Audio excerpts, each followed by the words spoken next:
Imagine a dark room filled with shelves of unsolved cases that may not have been looked at in years.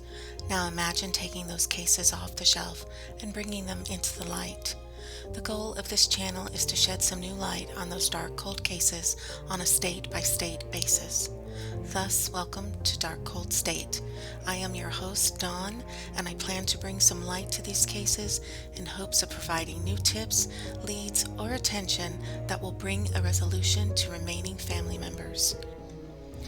Today's true crime cold cases are from the state of Florida.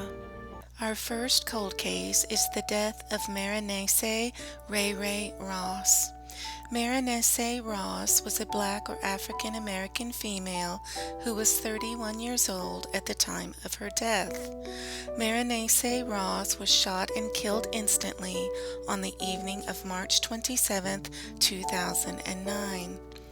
She was killed at her front doorstep at her apartment in the Arlington Apartments located at 1301 Jackson Street, Apartment A2 in Cocoa, Florida. It is believed that Maranese Ross was accidentally shot while gang members were shooting at rival gang members. Were you or someone you know in or around the Arlington Apartments on or around March 27, 2009? Did you hear or see anything that it could assist law enforcement in this case?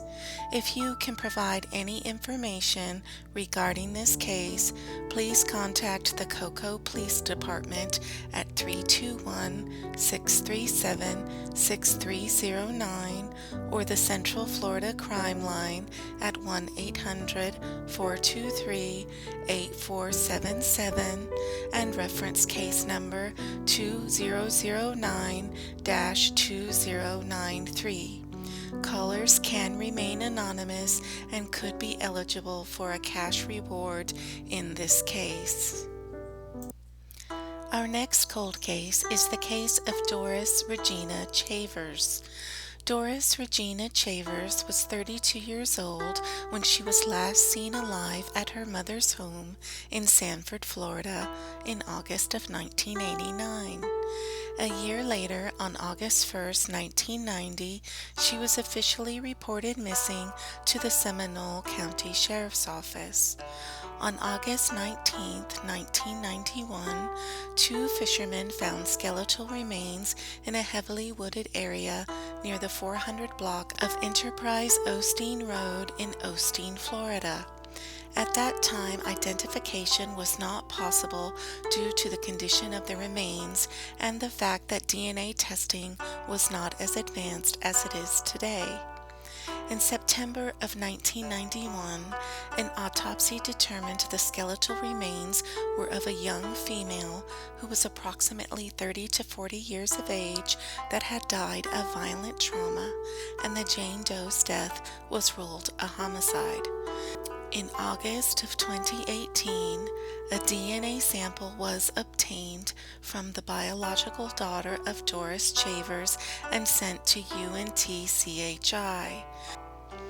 In January of 2021, 3 years later, UNTCHI notified Volusia and Seminole detectives that the skeletal remains found in 1991 were a match to the daughter of Doris Chavers. Did you see anything suspicious around the area of Enterprise Osteen Road in August of 1991? Or did you see Doris Regina Chavers alive between August 1989 and August 1991? If you or someone you know has any information regarding the murder of Doris Regina Chavers, please contact the Volusia Sheriff's Office Major Case Unit at 386-254-1537. Our last true crime cold case for this week is Coral Gables police officer Walter Franklin Stathers.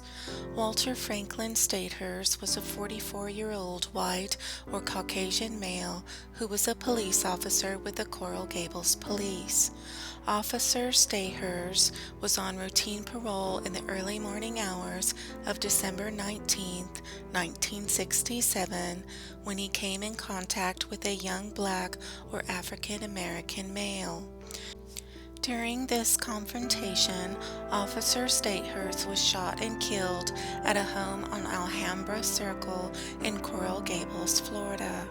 Officer Stathers was found face down in the grass next to his patrol car at approximately 4:20 a.m. His colleagues reported his service gun missing.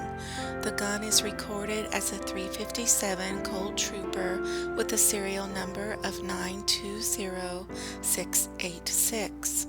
Officer Stathers was shot with his own weapon, and the weapon has never been located. The morning that Officer Stathers was killed, a woman named Bertha Dorquette, who was the maid of the homeowner that called the police station, told police officers that she had seen a black or African American male standing over his body and rummaging through his pockets. That male then got on a bicycle and headed south. There are unconfirmed reports that a bicycle was located and was subsequently lost before processing, that DNA evidence was ruined and lost due to a refrigerator failure, and that a local man was approached by another male trying to sell Officer Stathers' weapon, and that the person approached had confirmed that the serial number matched Officer Stathers' gun. But that tip was never followed up on. Due to these unsubstantiated reports, a call has been made for open transparency and a release of the police records to the public so these facts can be validated or disproved. Do you have any information regarding the murder of Coral Gables police officer Walter Franklin Stathers? Were you in or around the area of Alhambra Circle in Coral Gables, Florida on the morning of December 19th, 1967?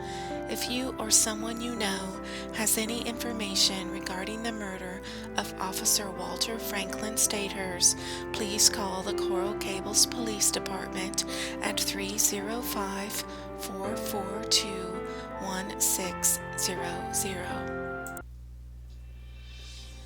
There are also many unidentified remains found in each state. If you have not already done so, please consider getting DNA testing completed where the DNA results are shared with law enforcement so that the possibility of identifying any unknown remains is increased. The goal of this channel is to provide attention to these cold cases. In order to do that, I must ask a favor of you. If you like the videos on this channel, please click the like button, share the video with others, comment below, and subscribe to the channel so that these videos are seen by as many people as possible. If you have a cold case or a missing person cold case that you would like to see featured on this channel, please suggest in the comments below or email me the information. Appropriate update videos will be provided if needed. Thank you.